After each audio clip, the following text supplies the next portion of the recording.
33 per a 34, potent Grandino de València la diferència.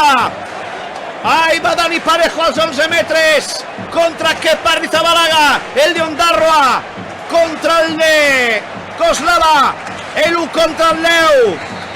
Ahí va Dani Parejo, botes de color taronja, va Parejo.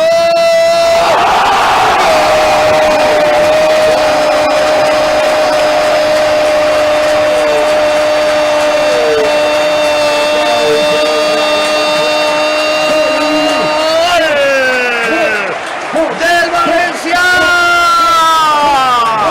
Dani Parejo. Gol del Valencia patrocinat per Ferto, concessionari oficial Peugeot en Torrent i 7 minuts després de fer el 1-0 Simón Esaza, en altra pilota llarga, avui està a una velocitat extraordinària Rodrigo Moreno, li guanya tot, li guanya també a Kepa que només li pot fer penal, des dels 11 metres, el de Wallace que va Dani Parejo, fa el seu primer gol de la temporada, el València que se'n va, o que pot anar-se al descans, amb una grandíssima diferència, tot i el que ha fet en els primers 45, marca Parejo en el 34, València Parejo 2, Atlètic 0.